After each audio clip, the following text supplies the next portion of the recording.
নমস্কার, রুমলি কুকিংয়ে আপনাদেরকে স্বাগত জানিয়ে শুরু করছি আমার আজকের রেসিপি। আজকে আমি নিয়ে এসেছি একটা নতুন রেসিপি। চলুন কিভাবে বানাই শুরু করা যাক। যদি এই রেসিপিটা আপনাদের ভালো লেগে থাকে তবে লাইক, শেয়ার, কমেন্ট করবেন। প্রথমে আমি নিয়েছি 2টা আলুকে আমি সিদ্ধ করে কেটে টুকরো টুকরো করে সিদ্ধ করে নিলাম। এখন আমি ছুলিয়ে নিয়েছি, ছুলিয়ে রাখছি সব একখানে। এখন আমি এটার সাথে আমি দেব পনির। ছোট ছোট করে রেখেছি। এই পনিরটাকে অল্প ভেজে নুন দিয়ে ভেজে রেখেছি, সেটাকে আমি দিয়ে দেব। আলুটাকে আমি একটু ম্যাশ করে নিচ্ছি, হাত দিয়ে করছি। আপনারা চাইলে মেশার দিয়েও ম্যাশ করতে পারেন, তবে আমার কাছে হাতটাই সুবিধা লাগে। এখন আমি দিয়ে দিচ্ছি ভাজা পনিরটাকে হলদি আর লবণ দিয়ে ভেজে রেখেছি, সেটাকে দিয়ে দিচ্ছি ওখানে। সেটাকেও আমি আলুর সাথে মিশিয়ে নিচ্ছি।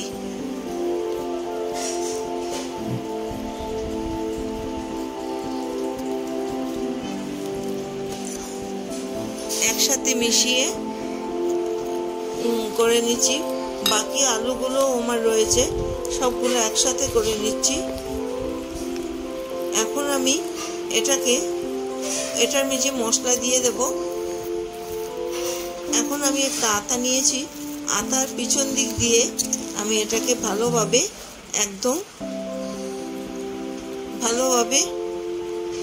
করে নিচ্ছি, ম্যাশ করে নিচ্ছি ভালোভাবে ম্যাশ করে। এখন আমি দিচ্ছি লবণ, স্বাদ অনুযায়ী নুন, তারপরে দিচ্ছি গরম মশলার গুঁড়ো, তারপরে দিচ্ছি ম্যাগি মশলা হাফ টিস্পুন কালা নমক, তারপরে দিচ্ছি আমি এই গোলমরিচের গুঁড়ো হাফ টিস্পুন, তারপরে দিয়েছি আমি চাট মশলা, দিচ্ছি হলুদের গুঁড়ো, দিচ্ছি লঙ্কার গুঁড়ো সব আমি হাফ টিস্পুন করে দিচ্ছি। বাজার জিরে ধনের গুঁড়ো দিচ্ছি 1 টিস্পুন, দিয়ে সবগুলো একসাথে মিক্স করে নিচ্ছি। এখন দিচ্ছি টমেটো সস, তারপরে দিচ্ছি আদা বাটা, দিয়ে আমি আবারও সবগুলো একসাথে মিক্স করে নিচ্ছি। দিচ্ছি 1 চামচ লেবুর রস, দিয়ে আমি সবগুলো একসাথে মিক্স করে নিচ্ছি।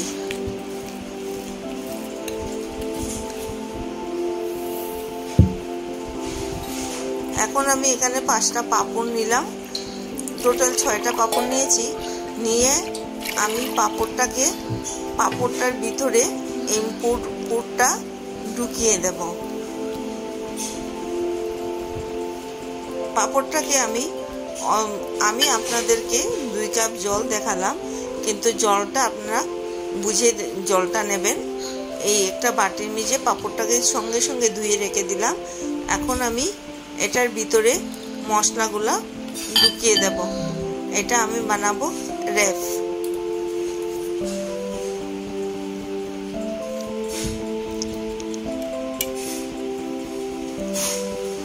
দেখেন কিরকম ভাবে বানাচ্ছি, এইভাবে করে বানিয়ে নেবেন।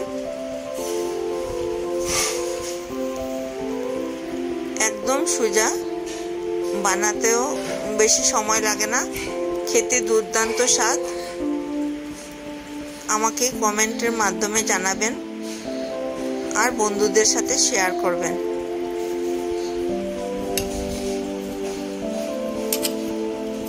দেখেন এইভাবে করে সবটির ভিতরে পুর ঢুকিয়ে আমি বানিয়ে নিচ্ছি।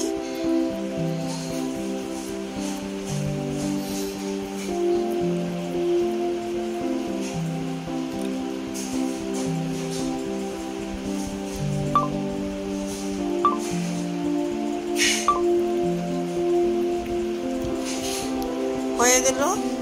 এরকম করে করে সবগুলো আমি বানিয়ে নিলাম। এখন আমি কড়াইয়ে তেল দিয়ে, তেলটা আপনারা চাইলে বেশি তেল দিয়েও ভাজতে পারেন, আবার শ্যালো ফ্রাইও করতে পারেন। তবে আমি অল্প তেল দিয়ে এটাকে শ্যালো ফ্রাই করছি।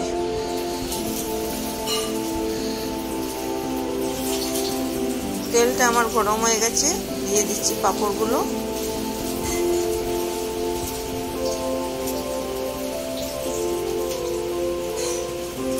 এখন আমি,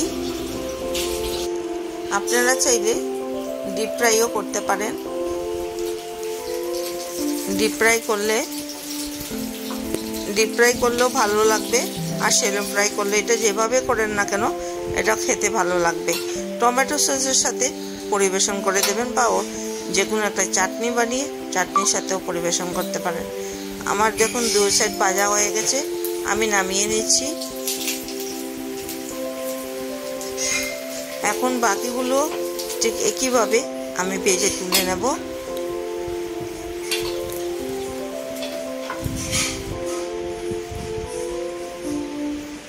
বাকিগুলো আমার ভাজা হয়ে গেল, এখন আমি তুলে নিয়েছি। এখন আমি পরিবেশনের সাথে পরিবেশন করে নিলাম। যদি রেসিপিটা আপনাদের ভালো লেগে থাকে